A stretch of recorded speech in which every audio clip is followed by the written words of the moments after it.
All right, welcome, welcome, welcome. No dumb questions with Connell, McShane, and Doug Flynn. And on this episode, we are going back to the basics.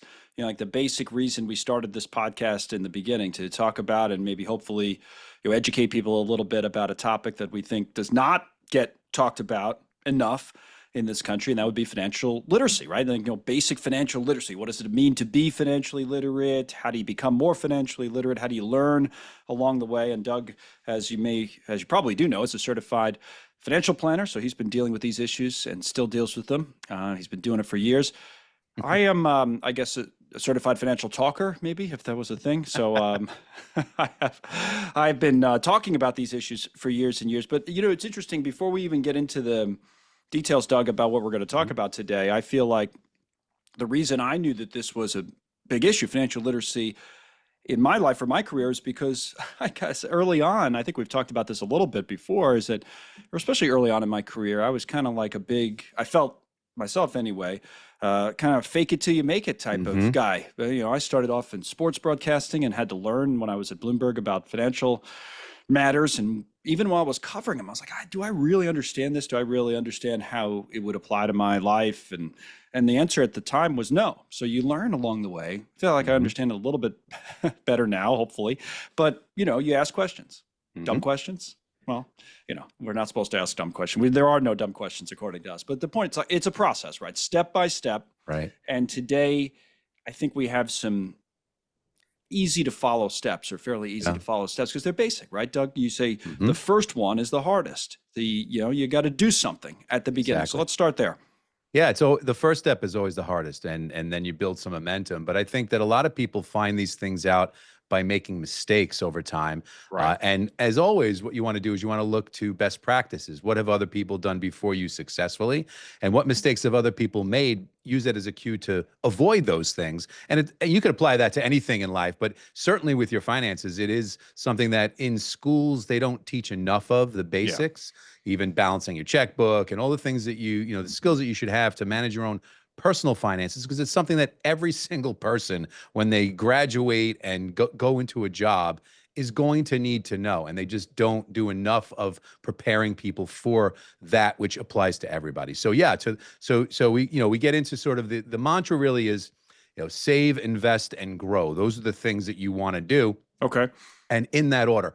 But if you want to sort of talk about the first step, anybody who's gainfully employed, the first thing you want to do is you want to look to the retirement account that you have at your employer, should they have one, and look to take the free money. So it's I think people get intimidated by those, especially when they're young early on, because they say, what do you mean I should be investing in my retirement account? I can barely pay my rent, or I can barely make my car payment, or whatever the case may be, is that I'm just starting out. I think that is the mindset, understandably, from a lot of especially young people, but sometimes people who are a little older as well.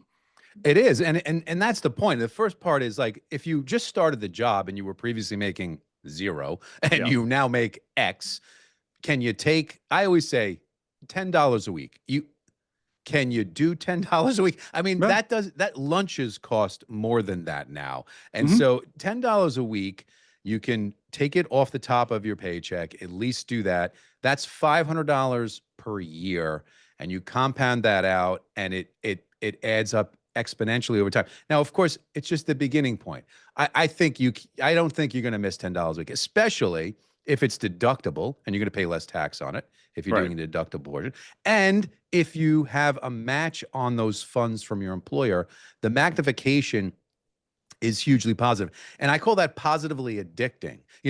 Debt is negatively addicting. You kind of spiral negatively. When you invest and you see that money compounding and the free money that you get from your employer and it's compounding, that's positively addicting. It's something good that you're like, I want to do more of that. And so you just have to start, and people feel like they have to go from 0 to 60 immediately. No, you just have to go from 0 to 10. And you mentioned debt, which is interesting to me too, because now, and again, focus a lot on young people or people who have young people in their homes that are starting out. But I think it also applies across the age spectrum to some degree, is that people look at this and say, well, I'm going to save, well, I'm X amount in debt, after going through college, or, I just bought, whatever it is, and I have to pay it off. So I have all this debt that I have to deal with. So how can I save?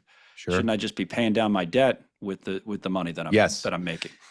And a lot of textbooks want you to pay down your debt before you do any kind of savings. And so what we're saying is flip it a little bit. Okay. Take the free money first from the retirement plan, then move to having some kind of a emergency savings. It doesn't have to be much, even if it's just $500 or $1,000 in the bank, so that every time something comes up, you don't have to go on the credit card for it.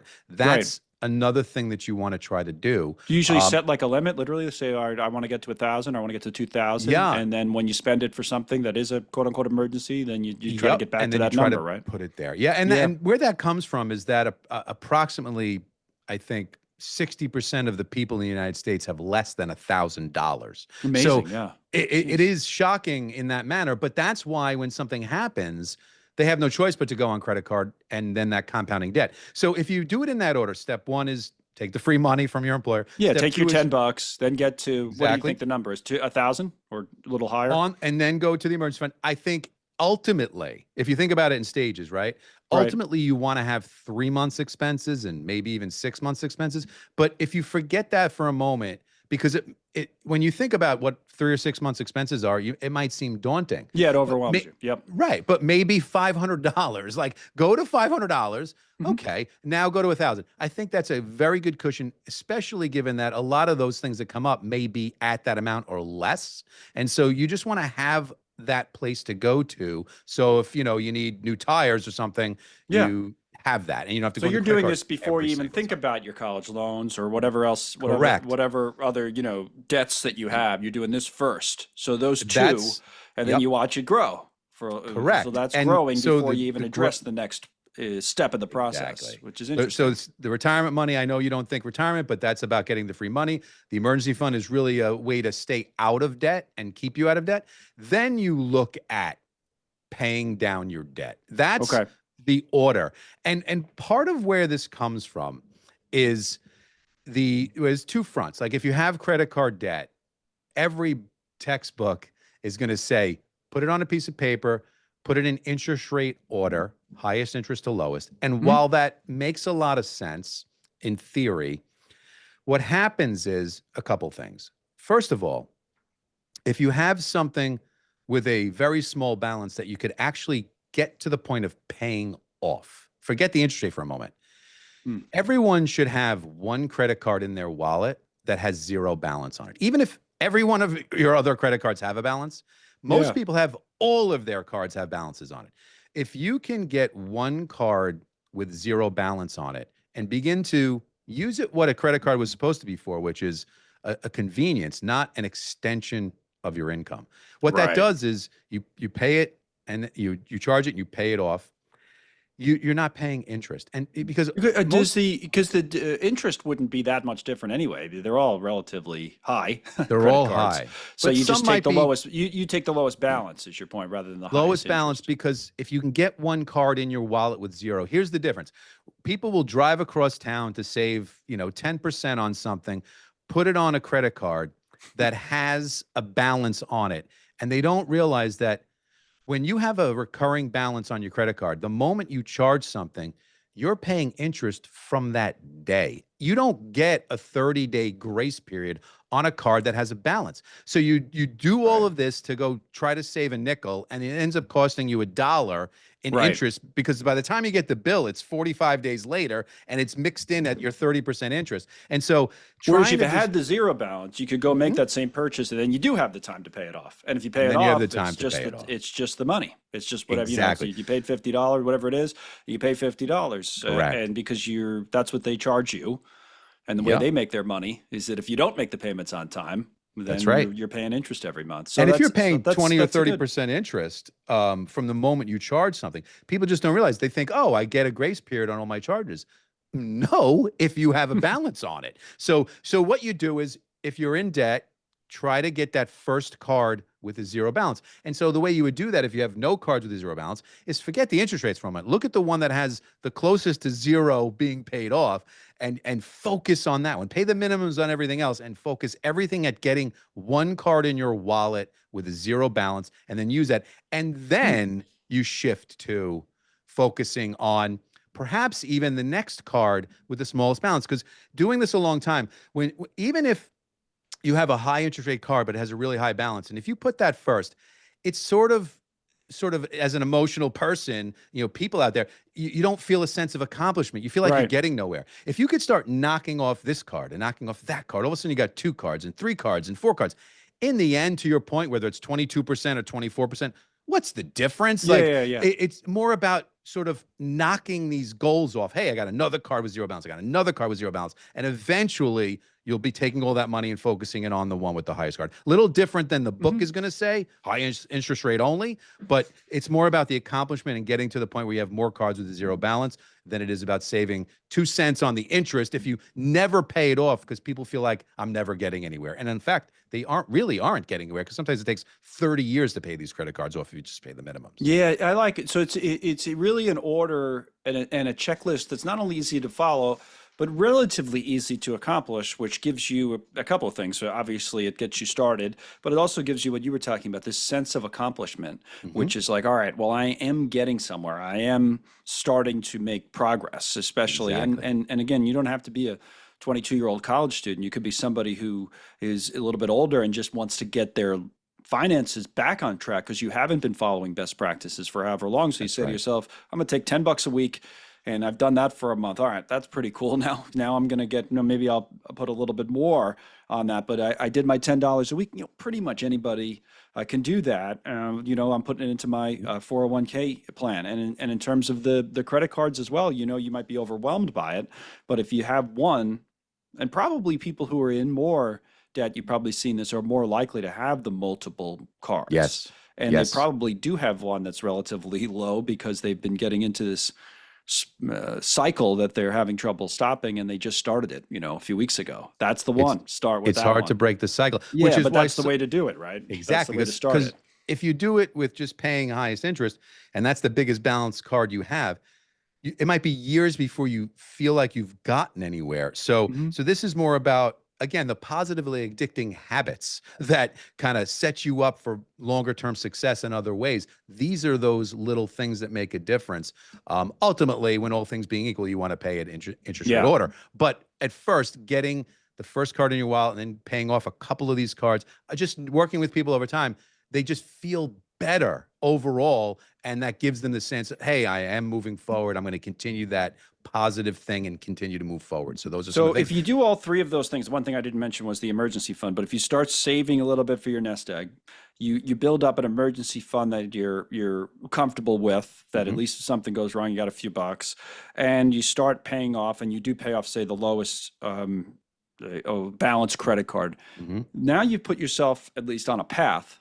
But then how do you build upon that? What do Right. you look at So, next? so that's when you start shifting to building your nest egg, which is the fourth part of this. And that's Okay. where you can start saying, okay, I don't have to have all of my debt paid off to begin saving and then investing for longer term goals. And what you want to start doing here is start thinking about, what are your goals? There might be short-term goals, there might be intermediate term goals, there might be long-term goals. A Mhm. common goal, especially when you're starting out, is that people want to buy a home. They want Right. to have a piece of property. It could be even a car or something like that. And so just thinking about the home for a second, because it's a very common thing. They're like, I have all this debt, I have this situation, I'm trying to save, and I want to buy a house. And so a quick example of this also is that when you read the textbook, it's going to say pay off all your debt and then begin saving. And I would disagree with it entirely, because here's why. When you apply for a mortgage, all right, let's take Hmm. two people.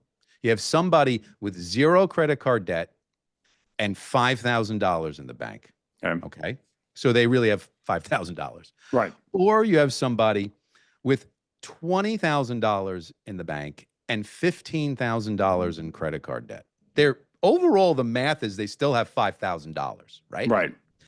But when you go for a mortgage, you are allowed a certain amount of recurring debt in the formula towards your mortgage calculation. So the person that has a little bit of recurring debt, it could be an auto loan, it could be some credit Yeah. cards to a certain amount, and more in savings, looks far better than the person that has a nominal amount of savings and 0 debt. Believe it or not, that's the fact. So if you think about that, that kind of shifts the focus from do I have to get to zero on my credit cards before I can begin saving for a house? And the answer is no, No. because of course you don't want to have a ton of debt. I That's was not going to what we're say, don't saying. use it as an excuse to have nothing but debt. Exactly. You have to have the savings too. So you can't have zero in Correct. savings and 50 grand of debt, and then not giving you anything. That's But if right. you have to be able to save. So that's your point. Your point is it's the incentive to save and to invest, Right. along with paying off your debt rather than instead of. Correct. Yeah. And I see people that are like, it could be,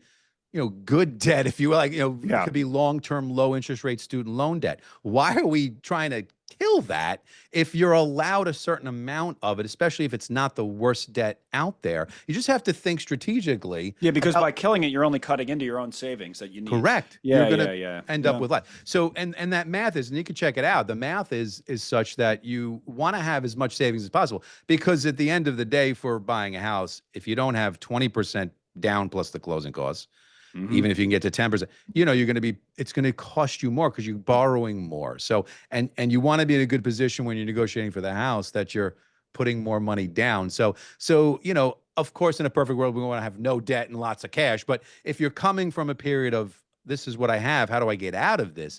This is a 4-step way to really put you in the best possible position while also feeling positive about it, making progress. And that feeds on itself. That is, to me, from a sort of non-strictly by the book scenario, talking to people and working with people.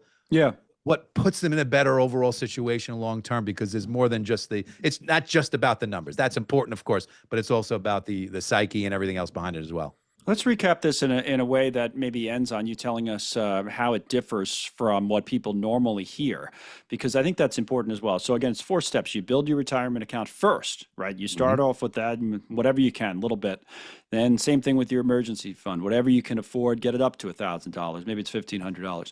Third thing, now you're paying off your debt, but you're starting with the lowest balance on a credit card. And then once you've done that and gotten yourself started, then you start step 4, which is to quote unquote build your nest egg. Correct. So this sounds to me like the most sensible thing I've ever heard, but it's not what everybody hears right at first, right? So how does this differ? Then people get it in their heads about what they're hearing and why you think, and to me, I think I agree with you, why this makes more sense than what we're hearing in other places. I think because it comes from, financially the right mindset, meaning if you have 20-something% interest rate credit cards that you're paying off, why would you want to save it, 3 or 4%? That doesn't make sense. Right. But it's not always, being a financial advisor, one of the things you notice is not always about the math. That's certainly important. You should know what it is, but then you want to make the best decision for you and your family longer term. And so I think some of this is that. But you agree debt, like I'm thinking of like a guy like Dave Ramsey or something. You agree that debt is not always not a good thing. But you think it's just a little bit more nuanced than saying all debt is bad and that should be your only priority. I think that if you are the majority of people that have very little saved and likely have debt, how do you break the cycle? Well, right. You're not going to break the cycle if you focus only about paying it off, because and then not having one credit card in your wallet with no balance on it. You are never going to do that. So this breaks that cycle. In a perfect world, if you don't have debt, of course you don't. That's a better scenario. But it's not as simple as just trying to pay off your debt 100% before you do anything. You're going to be way behind the 8 ball. And quite honestly, if it takes you 5 years to do this, you're going to miss 5 years of the compounding in your retirement account. Now, and just coming back to step 1 for a moment. Sure. The first step is just to take the free money. You don't have to do 100% of your paycheck into retirement. You just want to get to the point of, if they're offering free money in a match, you should take the free money, because now, in other words, if they say they're going to match 5% or whatever it is, you want to try to get that in there so that you get all their money that they're offering. Correct. Now you go through the rest, and then you come back around when you're way ahead and start filling back up the retirement. But so all we're saying in step 1 is take the free money because it's free money. The second thing is the emergency fund to stop you from, like we said about the tires, if you need tires, not putting on a credit card that's going to go instant balance and you're paying off forever. You could do it, and then you try to build that back up so that you stop that cycle. And again, that's somewhat different again, because people are saying, don't have anything in savings because you should pay off your 20% interest. Well, if the next time something comes up, you put it right back on the credit card and it's instantly payable at 30%. Right. where did you go? You went nowhere. And so that's why it's a little bit different also. And then the paying down debt is in that order. Once you have the one card paid off or a couple of smaller balance cards paid off, the sense of accomplishment, then you should focus in interest rate order, but not first. And that's a little different. And then you talk about the goals, short, intermediate, and long. I'm a big believer in minding the time frames and segregating your accounts into those goals. Another mistake I would say people make is they have one account for everything. And so they have their short-term money, their long-term money in one account, and they don't really know when they're blowing up one of them because of something else. And so if you segregate your accounts and say, hey, this is my short-term goal, this is my long-term goal, if you need it, you need it. But perhaps if you went through your short-term money because something came up, before you invade that long-term account, it's going to be a stop that you go, oh, psychologically, I know now that once I go into that long-term account, I am blowing up that long-term goal. And maybe then you just don't do that. And would you lock up that money, like even for younger people, like, as opposed, they used to say checking and savings, but now would you think of it as more either savings and quote unquote investing, where maybe some of that money you want to put, even if whether it's in the S&P 500 and some sort of a fund that tracks the stock market, or you want to put it in something more conservative like bonds or some sort of treasuries that get a higher interest rate than the bank would be giving you? I mean, or do you just at first just like to let it sit there for a while? It's a great question. I think if you bottom line it, short-term goals and savings should be saved. Long-term goals should be invested. So that's if you delineate it that way. I just sometimes feel like if something's quote unquote invested, I know there's risk associated with any type of investment, but you're less likely to kind of grab it that day and spend it. And if it's harder. And what people don't do is they want to save for a house that's a year away and they're in, Bitcoin and tech stocks. That's not appropriate for a one-year investment. But some sort of a money market fund or something a little higher interest rate. Yep. You can still get 4%-ish around there for that savings and short-term goals. Goals for a year or less and savings, that's where that should be. Now, your long-term goal. So think of it like this. You don't want to be invested in your retirement if it's 40 years off in cash, but you don't want your money you might need tomorrow, or if you need tires, in the market, because it could be way down when you go to take it. So it's just segregating into those goals. And I like having separate accounts. It's very simple to do. It doesn't cost you any more money. Rather than having one account and everyone's like, that's my savings, that's my house money, that's my... No, segregate it, because then if something comes up and you need the short-term money, it's just you'd have to invade your long-term account. And maybe you just won't, or maybe you think about it, because you're right. It's an extra step. It's an extra step. And those are the little tricks I don't see in the books, if you will, that help write one. Then you should write one. It could be a good book. It could be a good book. It actually could be. There you go. It's an idea. Doug will be out with a new book. You'll see it, and we'll talk about it on News Nation and whatever else, and maybe even on this podcast. So, by the way, Doug tells me that April, and you may be listening or watching this in April, is Financial Literacy Month. So, as we record this in March, we'll spend even more time trying to make you financially literate in April, right? By the end of April. Yes. That's your goal. Everybody we don't want you to just literate. Wing it. We want you to, do some things that we know are positive habits that sets you up really well for the long term. And because we call it No Dumb Questions, if you have a question, about some topic that we haven't covered yet, or you'd like us to cover, just hit us up on social media. I'm at Connell McShane on everything, and Doug's at Doug CFP, right, on Instagram. On Instagram, and then your firm is on X or Twitter, right? Flynn Zito. So you just type in Flynn Zito, it comes right up. So anyway, listen to us wherever you get your podcasts. You can watch us on YouTube. And then again, if you have any ideas for this to make yourself and your family and everybody else more financially literate, let's do it by the end of April, right? No dumb questions. Absolutely. For Doug Flynn, I'm Connell McShane. Thanks for listening, and we will see you next time.